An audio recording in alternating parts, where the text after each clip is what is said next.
tardes amigos, ¿cómo están? Bienvenidos nuevamente a Etnos, Cuestiones Filosóficas. Continuamos con el profesor aquí con esta maravillosa clase que ya lleva varios capítulos. Hemos visto distintos conceptos, algunos que yo en lo personal desconocía totalmente y que el profesor ha explicado con de forma tan didáctica. Nos ha hecho entender bastante bien con harto ejemplos.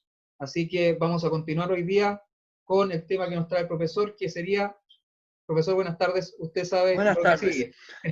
Sí, buenas tardes. Mira, ahora voy a dedicarme a deshacer un error que se ha impuesto en todas partes y que ya más que error pasa a ser calumnia, ¿no?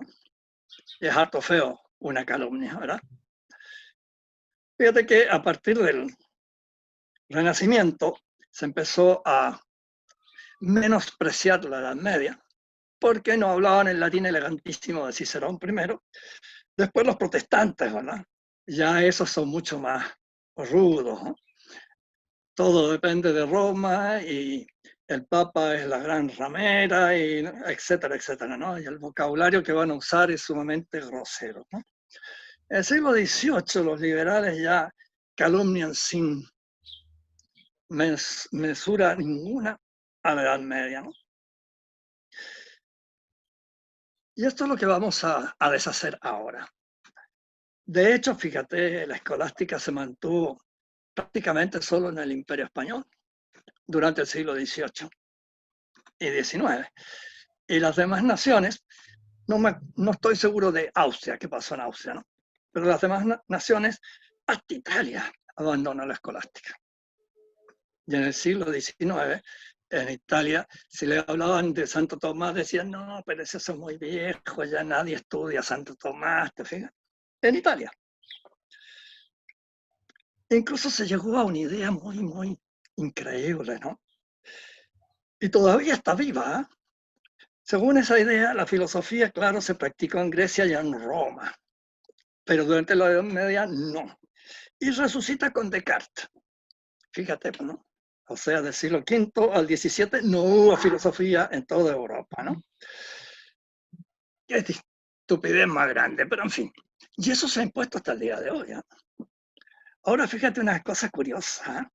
Dios permite el mal por el bien que va a sacar. ¿Te acuerdas tú que al final del siglo XVIII los jesuitas van siendo expulsados de todos los países, incluso de España? Me parece que 1776 fue la fecha, no me acuerdo bien, de la expulsión de los jesuitas.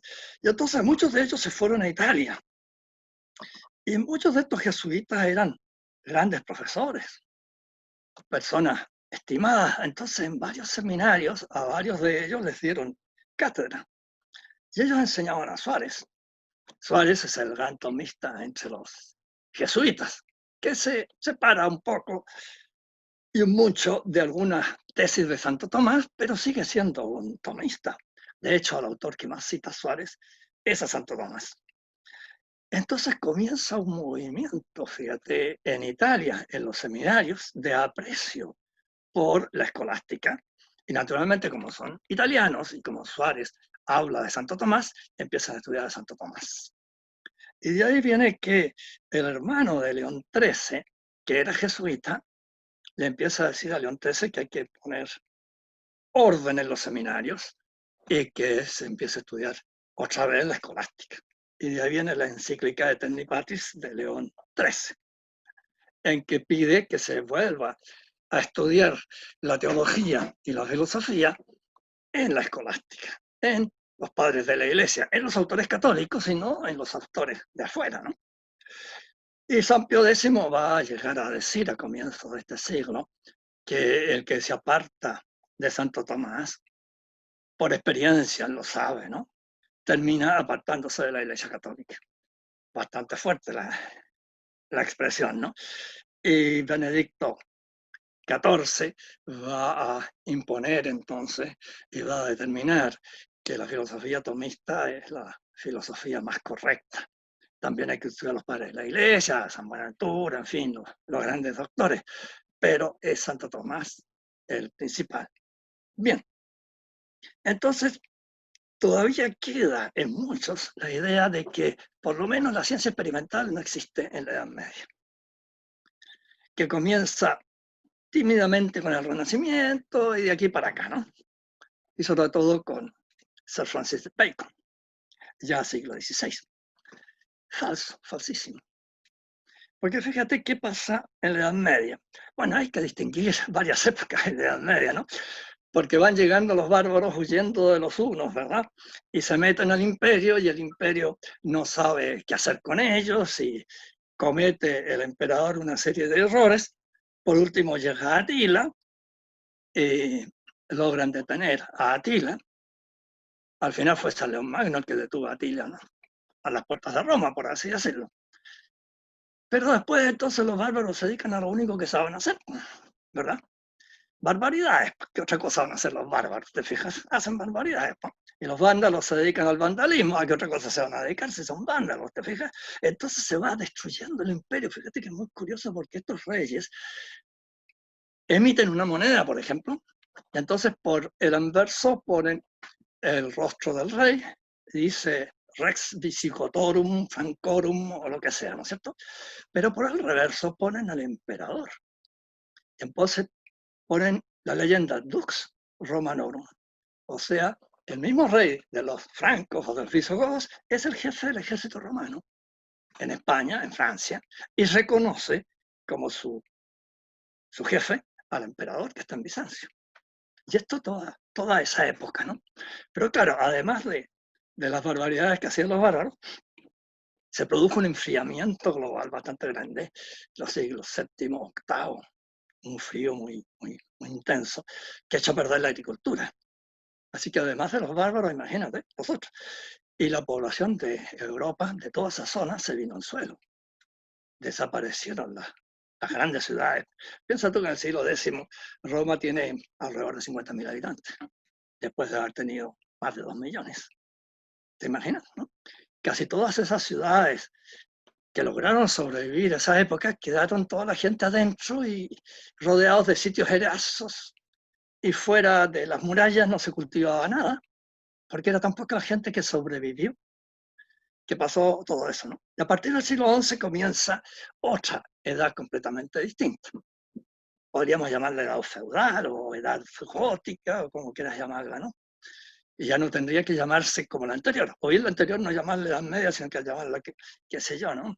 La edad de las invasiones, lo que tú quieras, ¿no? Pero hablar de edad media desde el siglo V hasta el XV no tiene ningún sentido. Entonces ahí se va a empezar a recoger la sabiduría antigua, los monjes que siguen copiando los monasterios, ¿verdad? Nacen las universidades a fin del siglo XII, comienzo del siglo XIII, y se recupera todo Aristóteles. Esto es un dato muy importante. En el siglo XII, al finales del siglo XII, comienza a traducirse Aristóteles en Toledo, por ejemplo, en Sicilia. En el siglo XIII se sigue traduciendo y ya comienza el siglo XIII tenemos a todo Aristóteles en Europa. Y Aristóteles, lo que hoy llamamos Aristóteles, ¿no? Son 104 libros, bastante, ¿no? Y de esos 104 libros hay 46 que se dedican a la ciencia natural. Te voy a mostrar uno. A ver, ¿se ve bien ahí? Historia Animalium. ¿Se ve el título? Parece que sí. Fíjate el librito. Es uno de los Parva Naturalia de Aristóteles. Son 10 libros. Son 600 páginas aquí. El libro, ¿no? Santo Tomás se lo leyó entero.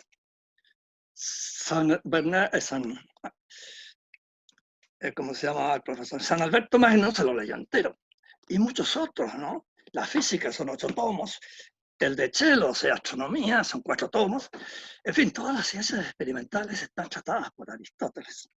Claro, no es que él inventara todo lo que trae en estos libros, ¿no? Sino que él leía los que escribían los biólogos, los botánicos de su época y escribía sus libros, citando a esta gente. Claro que no se usaban en esa época comillas, ¿no? Pero en fin, en cualquier libro que tú leas de biología, posiblemente el profesor que lo escribió no ha descubierto nada original. Está copiando lo que los investigadores de verdad han descubierto, ¿no? Y así, de tal manera que La ciencia experimental se practica y se practica perfectamente bien en el siglo XIII. Ya comenzó en el siglo XII, pero sobre todo en el siglo XIII.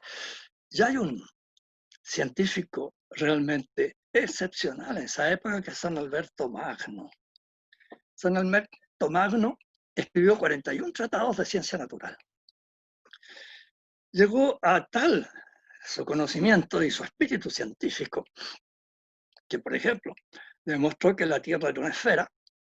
Y esos argumentos que no sé si a ti te enseñaron que son los que dio Colón y convenció a medio mundo y partió para América, ¿verdad? Son los argumentos de San Alberto Magno, no son de Colón.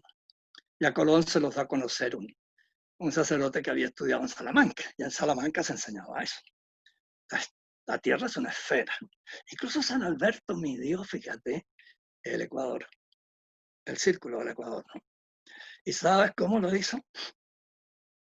Por la sombra. Se dio cuenta que en Roma, el 21 de junio, que es el verano, ¿no? Solsticio de verano allá, un palo vertical daba sombra y no debería dar, porque tiene el sol encima, ¿no es cierto? Totalmente vertical. En el Ecuador ocurre, no hay ninguna sombra, pero en Roma sí. Y vio que en París y en Colonia, más sombra. Y con eso calculó la redondez de la Tierra. Yo no sé si tú podrías hacerlo, ¿no? Poner un palito ahí, ver la sombra y todo. Sabía tanta geometría este hombre que pudo hacerlo. Y dio el tamaño, dice 42.840 kilómetros, aproximadamente, porque ellos hablaban en leguas, no sé en qué, ¿no? Y casi aceptó porque son 40.000 y tantos kilómetros. Se equivocó por un poquito, ¿no?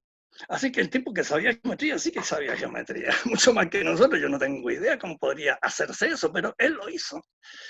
Y él observaba tanto que se considera que es el gran botánico. Se dice que hay que esperar cerca del siglo XVIII para conocer mejor la flora de Alemania que lo que San Alberto conocía. Imagínate lo que significa eso. Algunos dicen, los tres más grandes botánicos de la antigüedad y Edad Media, el primero, San Alberto Magno. Entonces, ¿cómo que no había ciencia? Claro que había. Claro, no había microscopios ni telescopios, esas cosas no, ¿no? Pero sí había ciencia. Fíjate que le fascinaban las arañas, así que prohibía quitar una telaraña y observaba cómo hacían las arañas la tela y cómo cazaban las moscas y todo lo demás. Hizo una experiencia que no le resulta un poco graciosa, ¿no? Como se suponía en aquella época que la borrachera se debía a que al beber vino se le calentaba la sangre a la persona, ¿no? Y de ahí venía su manera de actuar. Entonces dijo, ¿qué pasará si le damos vino a un animal de sangre fría? Capturó una serpiente y le echó vino. Lo malo fue que se le escapó la serpiente.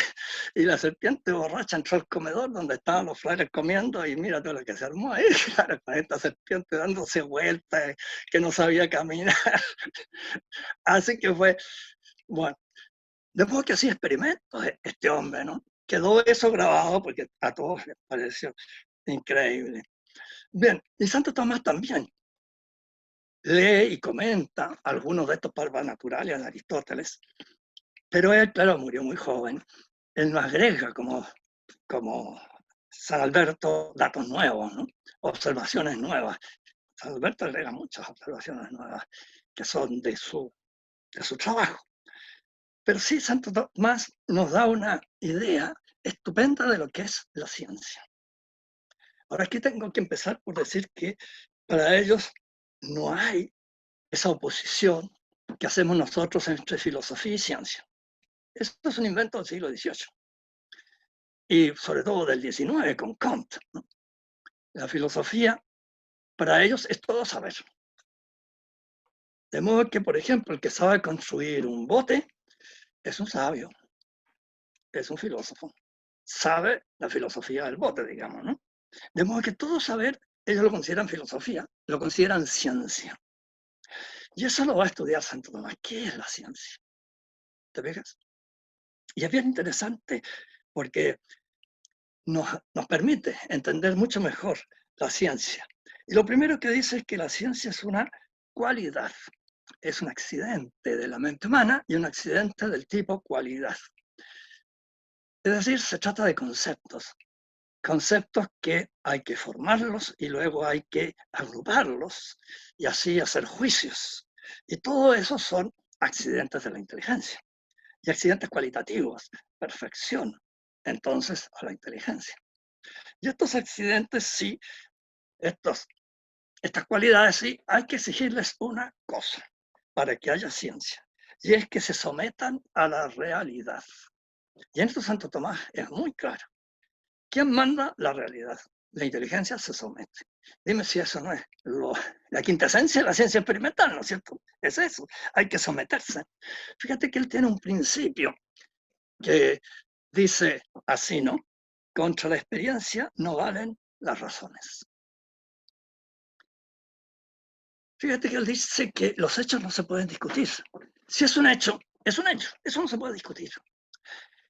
Pero otra cosa es la explicación que el científico da del hecho. Y esa explicación, por mucho que explique muy bien ese hecho, cuidado. Porque es posible que en el futuro otro investigador encuentre una explicación mejor. De modo que la explicación que hace el científico queda siempre comprobable. No es ciencia propiamente dicha. El hecho no se puede discutir, pero la explicación que da el científico sí se puede discutir.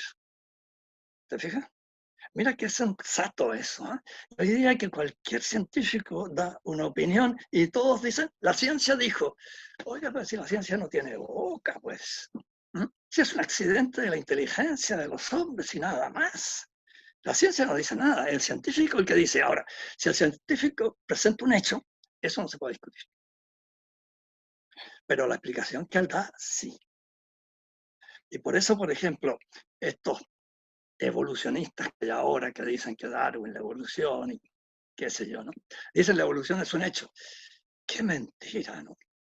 Jamás se ha visto a una pareja de gatos tener otra cosa que no sean gatitos. ¿Verdad que sí? Y entonces, ¿de dónde el hecho? No, la evolución es una explicación, es una hipótesis. Y puede ser recibida como hipótesis, pero nada más, no se diga jamás que es un hecho. Eso Santo Tomás lo habría descalificado inmediatamente. Eso no es un hecho, es una explicación. ¿Y puede que se encuentre una explicación mejor? Sí. Fíjate, tan así es que a Santo Tomás le hicieron una broma. Como era tan callado, lo llamaban el buey mudo, ¿no? Y como a él solo le interesaba hablar de Dios y cosas espirituales, cuando se hablaba de otros temas se quedaba callado, por eso el buey mudo. Pero vieron ellos que era muy ingenuo Santo Tomás, ¿no? Entonces una vez le hicieron una broma. Y se juntaron varios, Tomás, Fray Tomás, mira la vaca volando. Y sale corriendo Santo Tomás a ver la vaca voladora, ¿no? Y todos se matan de la risa. Entonces Santo Tomás se da vuelta y les dice, yo prefiero creer que vuela una vaca a que un dominico miente. Y se quedaron ahí, hasta ahí nomás le llegó la risa, ¿no? No era tonto Santo Tomás, ni mucho menos. Pero claro, frente a un hecho, tú no puedes negar el hecho, ¿te fijas? Y si le dicen, una vaca va volando, él sale a ver. Ahora, después vendrá que buscar la explicación, pero el hecho no se puede discutir. Y a tanto llega eso que él cree que existen las sirenas, estos animales, ¿no? Mitológicos griegos. ¿Y por qué lo dice? Dice porque las vio Odiseo, el rey. El rey se hizo atar, ¿te acuerdas, no? Y ya, y vio. Y él dice, ¿cómo vamos a pensar que este noble señor era un mentiroso? Porque un caballero prefiere perder la vida a perder el honor. Y un mentiroso pierde el honor. Lo que no sabía el buen Tomás es que esto lo escribió Homero, y Homero no era un caballero y tenía cierta imaginación y vaya a saber, ¿no? Dicen muchas cosas que no pasaron nunca y las mete ahí, ¿no? Ya. Entonces, pero él no sabía eso, ¿no? Si Odiseo vio y oyó el canto de las sirenas, entonces hay sirenas. Allá lejos, claro, ¿no? Aquí no, pero allá lejos sí. Él cree en el hecho, ¿te fijas? Y eso es lo más científico que hay. Es el hecho el que manda. Bien, entonces vemos que tenemos bien asentada la idea de ciencia tal como en principio hoy se la entiende. La ciencia es eso, es someternos a la experiencia, y a la experiencia manda el objeto, el hecho. El hecho no lo puedo yo negar, no lo puedo discutir. Otra cosa será las explicaciones. Entonces él va a decir, en la ciencia hay 3 tipos de objetos que nosotros podemos estudiar. El primer objeto son las sustancias corpóreas. Y las sustancias corpóreas son estudiadas por la física. Aquí tenemos que explicar lo que significa la palabra física, ¿no? En Aristóteles, en Santo Tomás. Significa toda la realidad corpórea, toda la naturaleza. De modo que la química, la biología, la botánica, la psicología, todo eso son parte de la física. La astronomía es parte de la física, porque es la naturaleza. Estamos estudiando los seres naturales que nos rodean, que todos son corpóreos. Y ese es el primer tipo de ciencias. Y ahí entran todas las ciencias. Santo Tomás conoce muchas ciencias, ¿no? Piensa tú, los 46 libros de Aristóteles. Tiene bastantes ciencias ahí que estudiar. Luego, hay otro tipo. También se refiere a sustancias corpóreas. Pero aquí, fíjate, hacemos una operación en la inteligencia muy especial. Las sustancias corpóreas son todas cuerpos que tienen una materia, que tiene una cierta longitud, una cierta anchura, una cierta profundidad, tiene un volumen, ¿no es cierto? Y todo eso nosotros lo medimos. ¿Y qué podemos hacer? Podemos separarnos de los cuerpos y quedarnos con las medidas. Y construimos una ciencia que se llama la matemática. En la matemática, tú ya presentes de las manzanas, ¿no es cierto? 4 manzanas más 3 manzanas, le dicen al niño cuántas son. Después tú te dicen 4 más 3. Y da lo mismo que. Entonces, eso es lo que se llama matemática, cantidad discreta, decía Santo Tomás, ¿no? Pero también está la cantidad continua. Entonces, una persona mide, qué sé yo, 1,76 m. Pero después yo prescindo de la persona y me pongo a estudiar el 1,76 m. O sea, la pura extensión. Y eso es lo que hace la geometría. Y fíjate que hemos dado un paso más, ¿no? Cambiamos los números por letras. ¿No es cierto? ¿Te acuerdas del álgebra, no? Supongo que estudiaste álgebra, ¿verdad? Sí, 3 paréntesis a más b paréntesis al cuadrado por, qué sé yo, igual.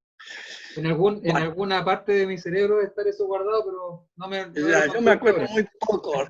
Me gustaba ese asunto. Al final salía una X por ahí, ¿no? Ya. Entonces al final, ¿qué es X?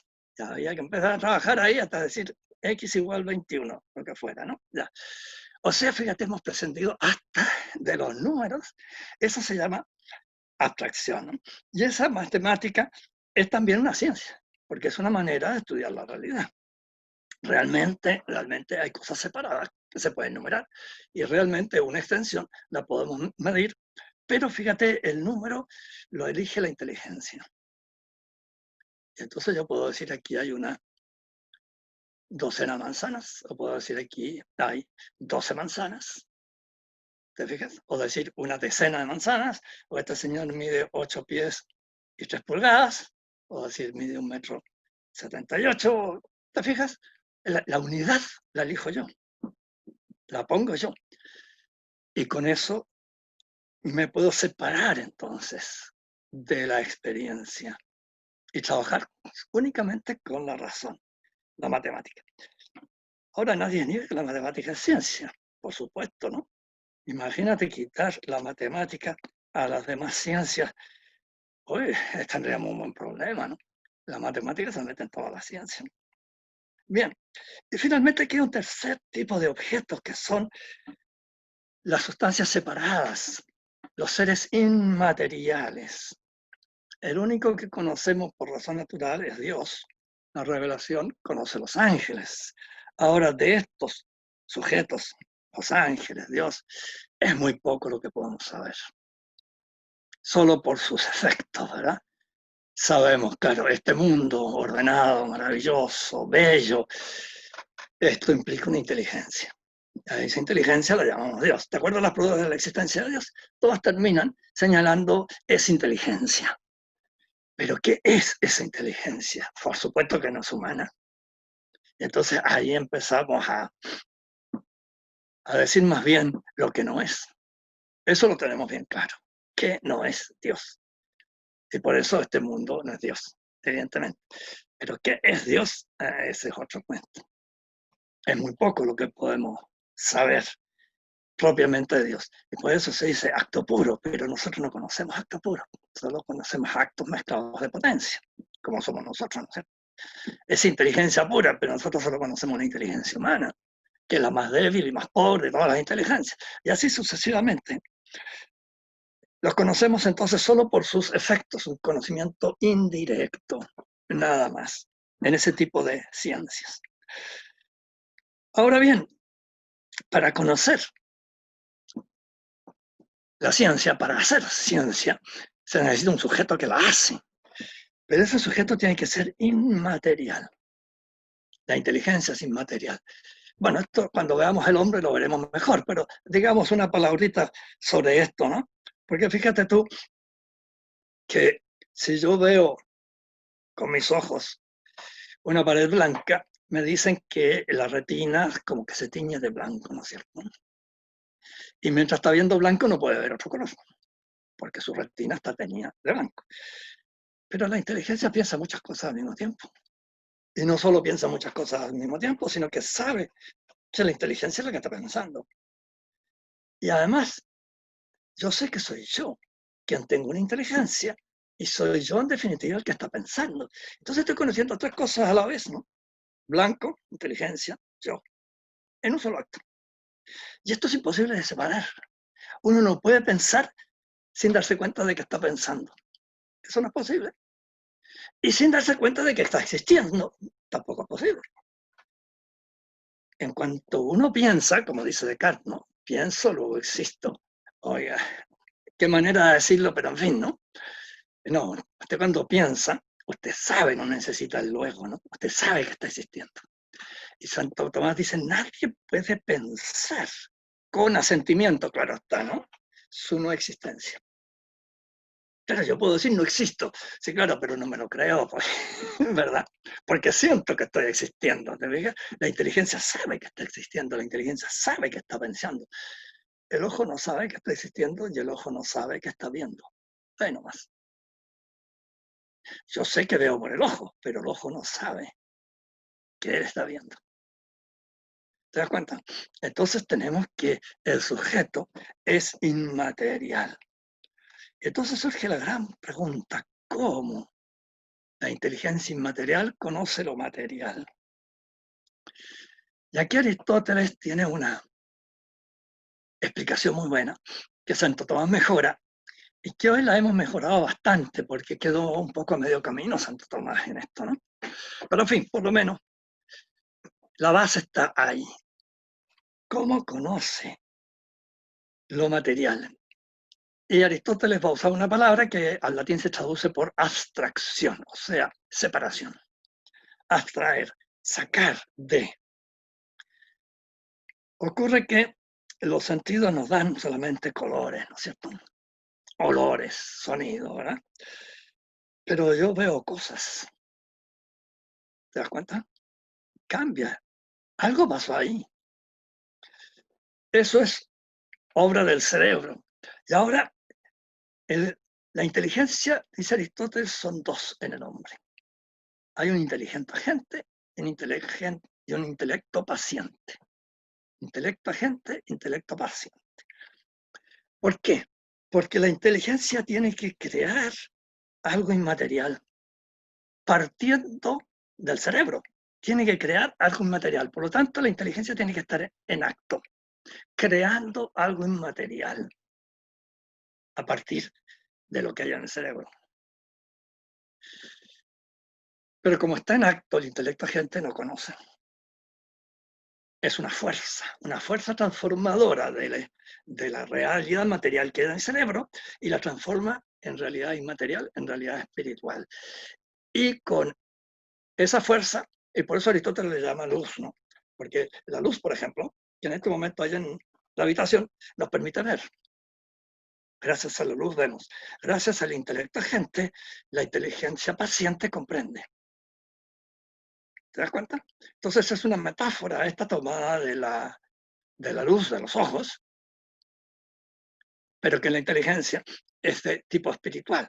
Entonces esta fuerza, esta luz, la llama Aristóteles, ilumina la cosa y entonces el intelecto paciente comprende y crea el concepto. Es muy interesante, difícil de comprender, ¿eh? Pero entonces vemos que la inteligencia por una parte es activa, es acto, claro, porque está viva. Un ser espiritual, como está vivo, está en acto. Y la inteligencia, el intelecto agente, está en acto. Pero la inteligencia paciente comprende algo ajeno a ella y por lo tanto tiene que recibir esa luz intelectual para poder ver. Y entonces el intelecto paciente comprende.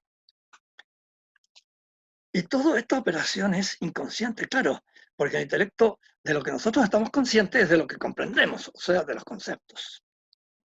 De eso estamos conscientes. Unimos los conceptos, formamos juicios. Unimos los juicios, formamos raciocinios. De eso estamos conscientes, pero no de la luz. El intelecto agente, como es acto, no recibe nada. Y por eso, fíjate, Aristóteles, como piensa que Dios es un acto puro, Dios no puede conocer nada exterior a él, porque entonces estaría recibiendo, ¿te fijas? Entonces estaría en potencia de recibir. Y Dios, como es acto puro, no puede recibir. Entonces lo único que Dios conoce es el mismo, porque Él es el acto puro. Es un acto que se conoce a sí mismo. Y como Él es la perfección suma, Dios es inmensamente feliz.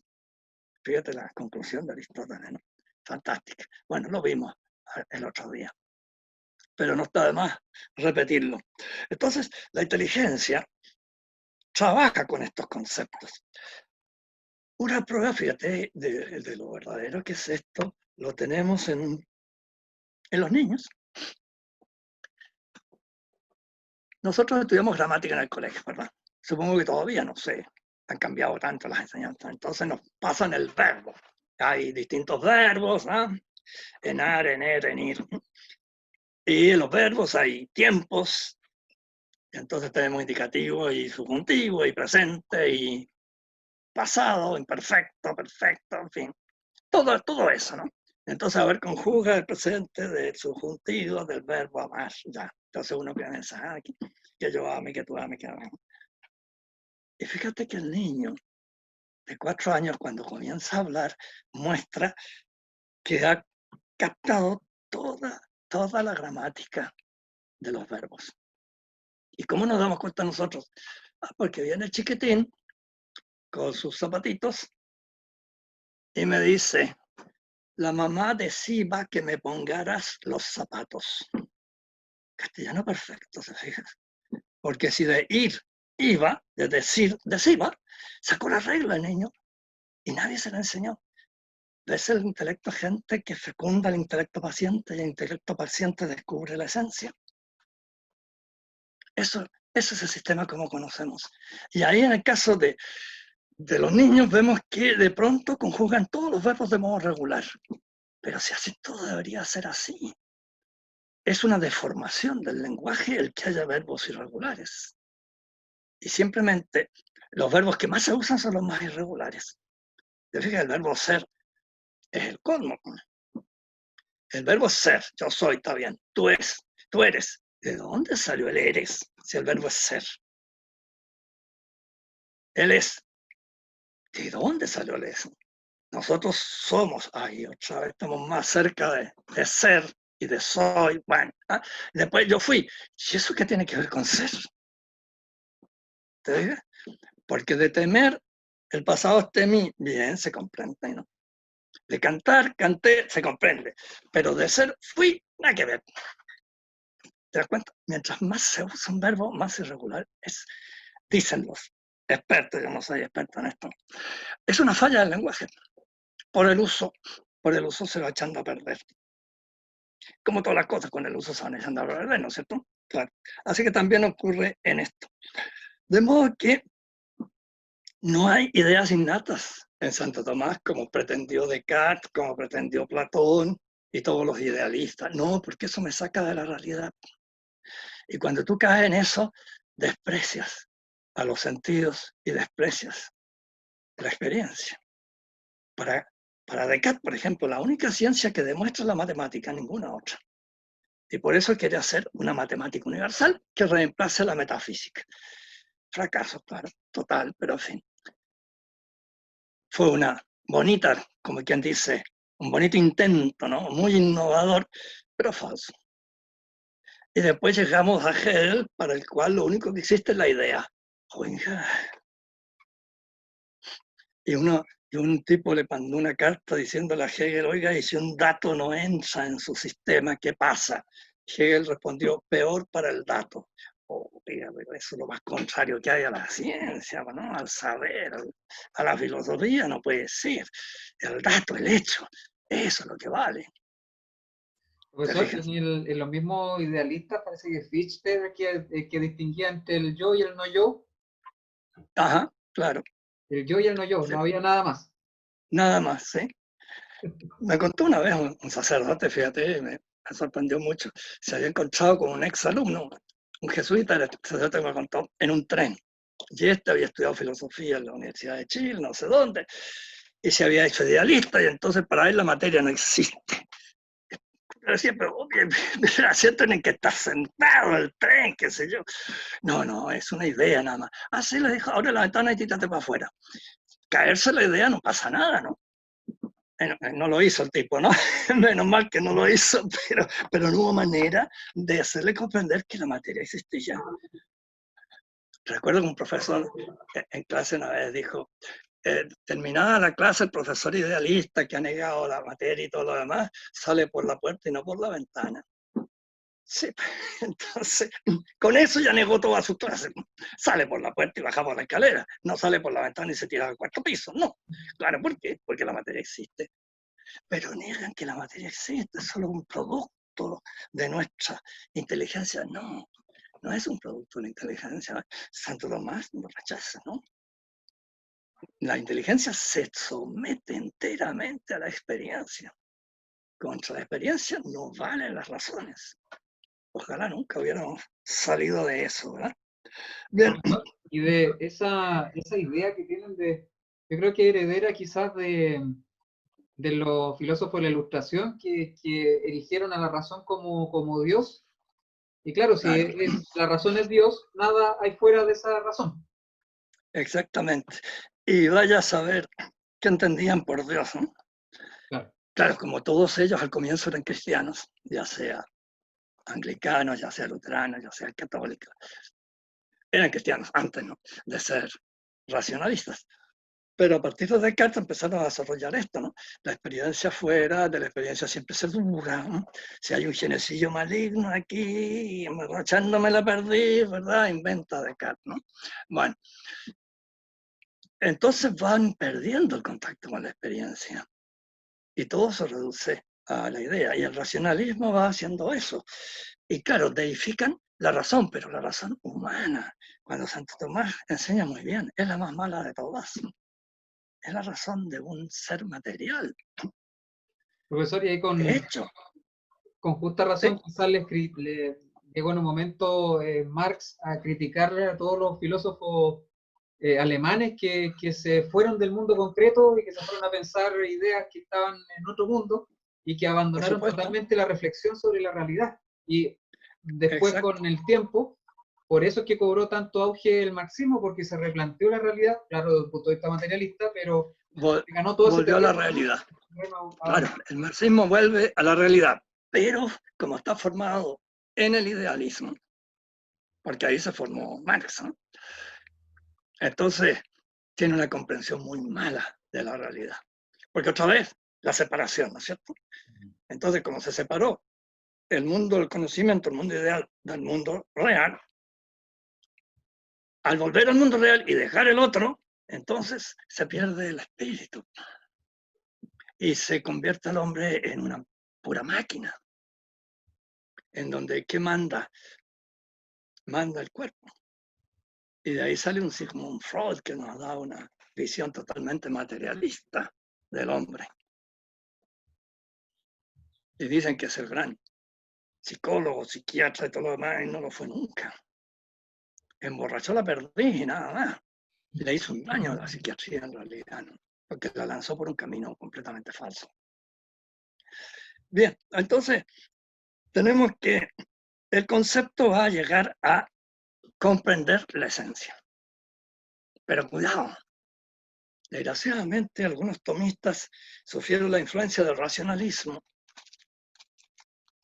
y pensaron que Santo Tomás creía que conocíamos muy bien las esencias. Pero Santo Tomás esto lo niega muchas veces, porque lo que nosotros siempre partimos de la experiencia. Y la experiencia básicamente es lo que decía, ¿no? Colores, olores, sonidos, ¿no? Temperatura, todo lo que captamos por los sentidos. Y luego juntamos todo eso y la experiencia nos hace ver que son solo aspectos exteriores de las cosas, ¿no? Y que la cosa es algo mucho más. Es el origen de todos esos aspectos, pero no es ninguno de esos aspectos. Entonces distinguimos la sustancia, lo que realmente es, del accidente, aspecto de la sustancia. ¿Te acuerdas que lo vimos en una charla hace poco? Entonces, ¿conocemos las esencias? Sí, en la medida en que los accidentes la muestran. Pero los accidentes muestran aspectos solamente de la esencia. Pero efectivamente, por ser tal la esencia, tiene tales aspectos. Porque si la esencia fuera otra, tendría otros aspectos, ¿no es cierto? Entonces tú miras un jote y no se parece en nada a un gato. ¿Te das cuenta? Entonces tú dices, aquí hay dos esencias distintas. Uno es un ave, el otro es un cuadrúpedo, un mamífero, en fin. Y entonces, ahí, fíjate, al empezar a hablar de aves, de mamíferos, de cuadrúpedos, de todas estas cosas, tú te das cuenta que estamos viendo aspectos más profundos, ¿no? Aspectos más importantes de esa figura, de ese color que yo estoy viendo. Y así es como se va acercando a la esencia, pero siempre es un conocimiento que depende de los aspectos que me han mostrado los ojos, los oídos, la nariz, ¿no? La lengua, el tacto. De modo que nuestro conocimiento de las esencias no es perfecto, no es completo. Si tú te preguntas qué es un perro, uy, uy, uy, qué difícil, ¿no? Ahora si vas tú donde, qué sé yo, ese carabinero que entrena los perros y hace maravilla con los perros, y te puede estar una hora hablando de lo que es un perro, ¿no? Un montón de cosas que él sabe. Yo no sé ninguna de ellas, ¿no? Sabe mucho mejor, comprende mucho mejor la esencia del perro que yo. Pero la comprende a cabalidad tampoco. Nunca sabremos qué sorpresa nos puede dar en algún tiempo más algún descubrimiento. Imagínate tú cómo cambió la visión de los animales cuando se descubrió la célula. ¿Te das cuenta el cambio? Un animal es un montón de células. Y después, uy, la célula es un mundo, pero de una complejidad espantosa. Por ahí leí yo en un libro de biología que el profesor que lo escribió decía, mire, para que comprenda, se haga una idea de lo compleja que es una célula, piensa en una ciudad. La célula es tan compleja como una ciudad completa. Chita. Imagínate una ciudad. Ándale, hay de todo en una ciudad, ¿no es cierto? Bueno, pues en las células hay de todo, es increíble, es increíble. Es de una complejidad, yes, pero pequeñísima, se necesita un microscopio electrónico para verla. ¿Te das cuenta? Entonces, ¿cómo cambió la biología con esto? ¡Puf! Es otro mundo la biología nuestra a la anterior, gracias a ese descubrimiento. Y yo no sé, mañana se descubrirá otra cosa, que hoy no tenemos idea de su existencia. Piensa tú el hallazgo de las bacterias, lo que significó eso para la medicina, por ejemplo. Y ahora los virus que nos tienen de cabeza en este momento, el virus este tan antipático que nos tiene encerrados. Mira. Y es una porquería porque no es una célula, es una parte nomás de una célula. ay, ay. Y mira el daño que puede hacer. Bueno, es que son millones, ¿no? Pero de todas maneras, entonces, ¿cómo cambia la biología con estos hallazgos? ¿Y quién me dice que no va a haber más hallazgos en el futuro? Nadie, ¿verdad? Y puede cambiarnos bastante nuestra visión del ser vivo, los hallazgos que se produzcan en el futuro. Entonces, nuestra comprensión de las cosas, nuestro conocimiento de las esencias, es real. Tan real es que, por ejemplo, me parece que la respuesta de Bernhard, el filósofo Kant, que es idealista, ¿no? Dice que en realidad nosotros ponemos a las cosas una serie de cosas y gracias a eso ordenamos el caos de las sensaciones y entonces nos armamos un mundo, pero que en realidad no conocemos.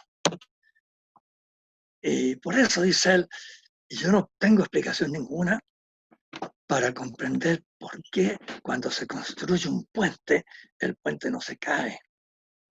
E incluso el que construye el puente dice, hasta este peso puede soportar este puente y no más. ¿Y cómo puede saber eso? Y efectivamente el puente no se cae. Para él, eso es un misterio. Para nosotros no, porque para nosotros no existen esos a priori de Kant, ¿no es cierto? Esas cosas innatas que nosotros le vamos a meter a la cosa. No, nosotros no tenemos nada innato más que esta luz que nos permite, transformando el estímulo material en espiritual, ir comprendiendo esos datos. Pero es comprensión de esos datos, partimos de cero. La inteligencia parte de cero.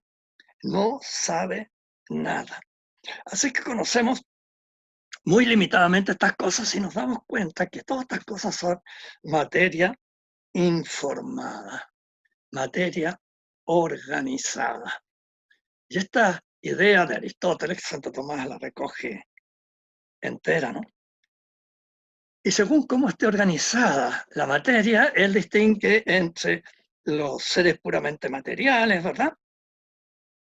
Materia y forma, de los seres vivos, materia y alma.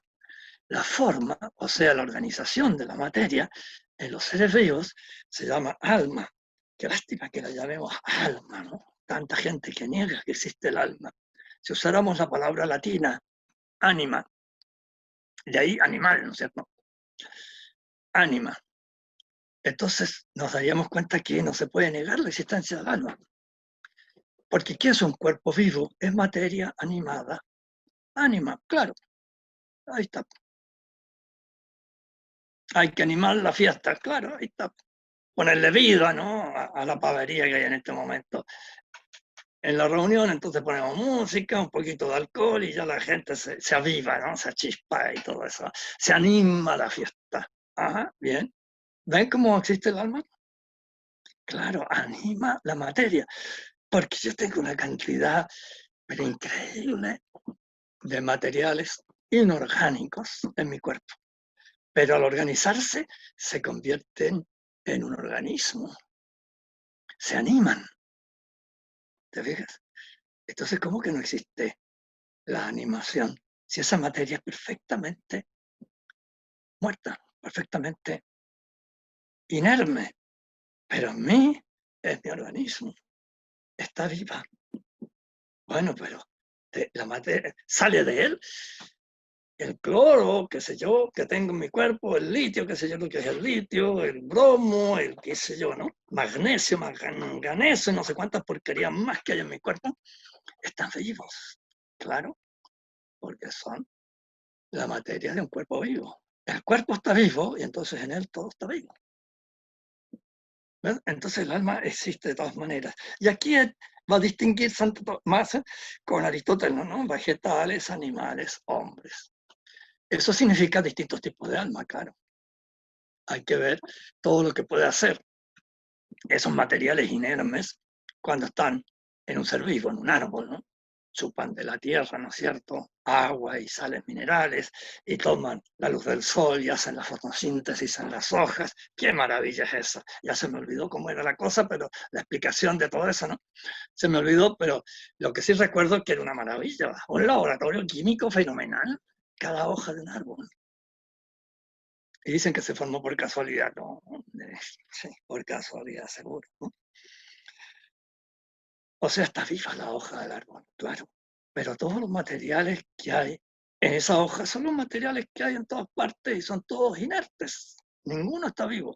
Pero la hoja está viva. Entonces hay algo más que materiales, ¿te fijas? Ahí está la animación, la ánima. Así que Santo Tomás, eso sí llama la atención. Cuidadito, cuidadito, cuidadito. Cuando usted estudia un tipo de ser corporal, tiene que fijarse qué tipo es. Porque lo que sabe usted sobre ese tipo de ser no puede pasarlo al otro tipo de ser.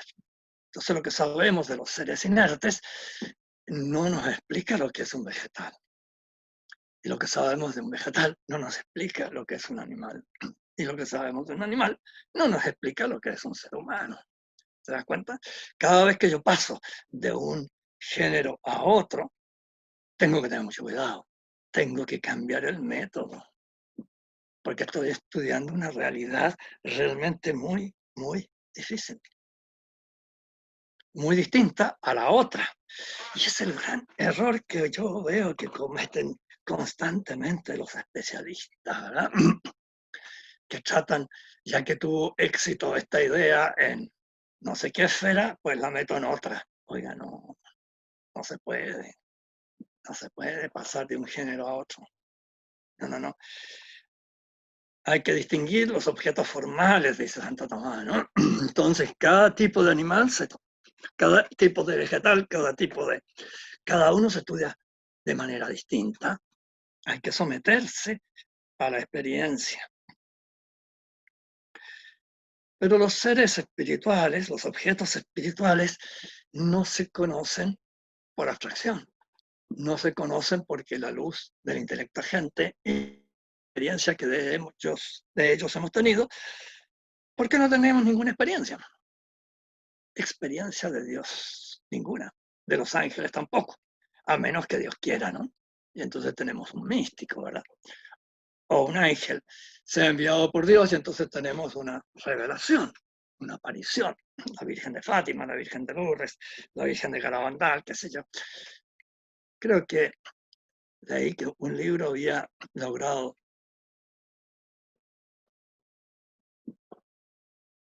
estudiar, ¿no? Cuántas apariciones de la Virgen hay, y llegó creo que a la fecha 21.000 apariciones de la Virgen. Se conocen en la Iglesia Católica. Un número alto, ¿no?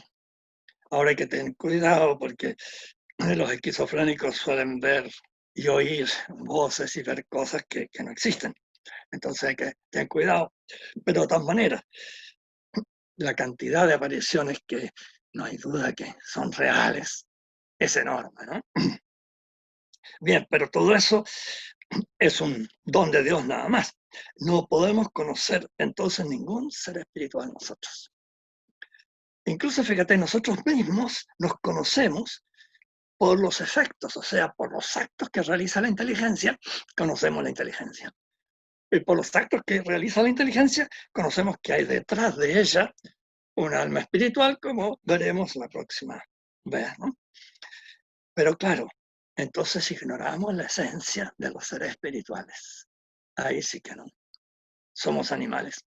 El objeto proporcionado a un animal es una realidad corpórea, una realidad material.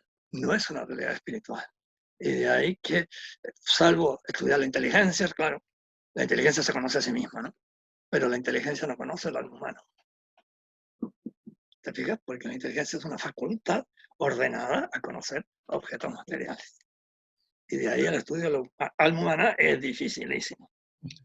Entonces, fíjate, para ir terminando, porque ya, nos acercamos a la hora, ¿no?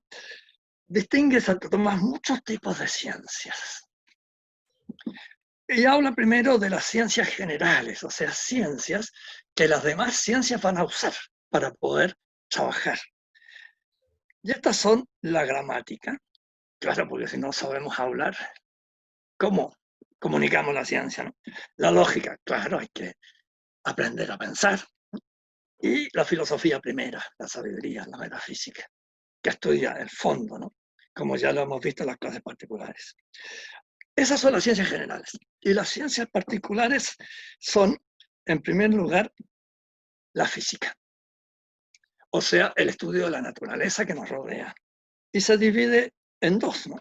Una parte que estudia al ente móvil, que es lo que generalmente se llama hoy física, ¿no? Y por otra parte, estudia a los seres vivientes.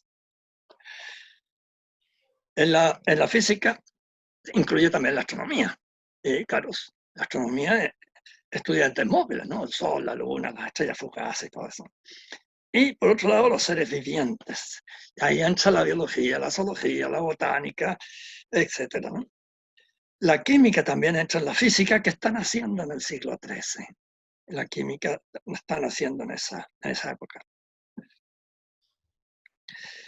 Y también las matemáticas es una ciencia particular porque estudia solamente seres que tienen cantidad, que tienen extensión, que tienen volumen. Y esas son las ciencias particulares.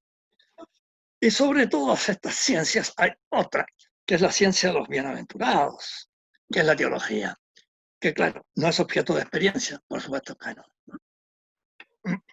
Estudia la causa del ser. En ese sentido, claro, entra en la filosofía primera. Pero en la teología sobrenatural tenemos ya otra ciencia distinta, que es la ciencia de los bienaventurados. Pero la teología natural, o sea, la teodicea, como lo decimos ahora, que no es objeto de experiencia, pero sí estudia la causa del ser. Entonces es una parte de la filosofía primera, pero es la cima de la filosofía primera y por lo tanto toda ciencia debe prepararnos para estudiar esta ciencia, que es la teología, que es la filosofía primera, que es la sabiduría, porque ahí se ordenan todas las ciencias, ¿no? En la cima, ¿verdad? Es la que tiene la clave de bóveda, por así decirlo, de todo el saber. Y es hacia allá a donde debería, en definitiva, orientarse todos los estudios. Bien, nos hemos pasado ya de las 6 de la tarde, me parece. En punto, Así que terminamos. en punto, como nunca, siempre nos pasamos. Hay que empezar puntual y terminar puntual. Claro, Es una falta de respeto empezar tarde y es una falta de respeto terminar tarde. exacto. Pero hoy Eso día lo teníamos muy... estamos a plomo con la hora. Sí, Profesor, le agradezco una vez más, muy, muy ilustrativa la sesión de hoy.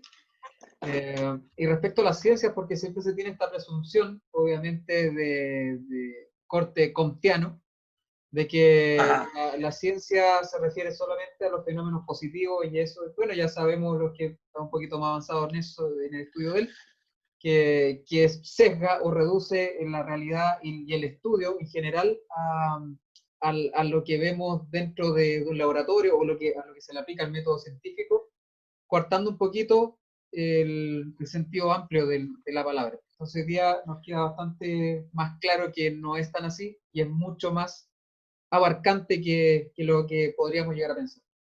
por supuesto. Fíjate que Comte fue un gran hombre, ¿no? Muy inteligente, pero él reacciona contra el racionalismo. Con esto de irse a las nubes, a las ideas puras y todo eso, no, aquí lo que vale es la experiencia. Pero claro, como reacción, ¿no? Resultó ser exagerada también, ¿no? La inteligencia humana tiene esa debilidad, ¿eh? de siempre exagerar, de quedarse con un aspecto y tomarlo como si fuese eso, lo único que vale, ¿no? Entonces, Unívoco. cuando la racionalista solo la idea, entonces Comte dijo solo la experiencia. Y de ahí hace una filosofía de las ciencias experimentales que desde ese punto de vista está bastante bien hecha. Lo malo está que niega la otra parte. Pero fíjate que él terminó creando una religión. ¿Sabías eso? No. Kant, Comte terminó creando una religión y él fue el sumo sacerdote de esa religión, digámoslo así. Y dicen que todavía en Brasil quedan algunos que practican el positivismo como religión. No sé si todavía, pero cuando yo estudié me dijeron, sí, hay unos grupos de comtianos, pero religiosos, ¿no? Y entonces adoran, no sé qué exactamente, pero Método científico. la ciencia, ¿no? Pero fíjate, lo convirtió en religión este hombre, qué curioso, ¿no? muy curioso la evolución de él, llegar a eso. Sí, súper. Bueno, volvemos al tema de la univocidad. Estuvimos hablando hace un Sí, sesión atrás, ese qué es lo que ocurre, ya sea es con lo que ocurre, claro. Comte y con varios teóricos, pero se dio esta circunstancia después, llevándonos un poquito a lo que hablamos hoy día, después del Renacimiento, o el que se le llama Renacimiento, aquí el Renacimiento florentino o italiano, que pareciera que empezaron todas las ciencias que antes se comprendían como una sabiduría a, a A digregarse independizarse, sí. y a buscar objetos de estudio específicos. Claro, se empezaron a independizar, lo que no está mal, siempre que se comprenda de que se está estudiando una partecita de la realidad y no el resto. Y no negar el resto. No tiene sentido. Imagínate que un químico vaya a negar la biología, ¿no? O un biólogo vaya a negar la química, tampoco. Claro. Él estudia otra cosa. No En ese hable de lo que sabe y no de lo que no sabe. Claro. Ortega tenía una frase muy decidora al respecto, se refería a la experiencia del otro, para no menospreciar al otro, y decía que cada sujeto tiene tiene un acceso a una parte o una tira, no me acuerdo el concepto que utilizaba él, del lienzo completo que es la realidad. O sea que usted tiene un acceso a una parte de la realidad que se puede complementar con el mío y así sucesivamente. Claro. Bueno, justamente eso es lo que supera la sabiduría. Como la sabiduría va a la causa última, logra una visión, pero solo de principio, ningún detalle. Los detalles, por eso se llaman ciencias particulares, van a los detalles. Exacto. En cambio, la filosofía primera te da el fondo de todo, ¿no? Pero sin ir a los detalles. Y por eso es que ninguna ciencia particular puede discutir a la filosofía primera, a la metafísica, a la sabiduría, mucho menos negarla, eso ya es el colmo. Piensa tú, ¿no? Todas las ciencias estudian usando la causalidad, pero ninguna estudia qué es la causalidad. Eso lo estudia la filosofía primera. Cuántos tipos de causalidad hay, etcétera, etcétera. Eso lo estudia la filosofía primera. Y todos los científicos están siempre buscando causas, pero parece que no se dan cuenta. A menudo no se dan cuenta que están buscando solo la causa material, por ejemplo, en el caso de la física. Y no, si hay 4 causas, y 5 si tú quieres, ¿no? Pero se quedan con una sola. Eso fue Kant el que la redujo a una sola, ¿no? La causa eficiente. Para él, causa es causa eficiente. No, está la final, está la ejemplar, está la formal. Así que es más complicada la cosa, ¿no? Más compleja, sí, claro. Pero eso lo estudia la filosofía primera. No lo estudia ni la física ni la química. Pero ellos cuando estudian están usando la causalidad.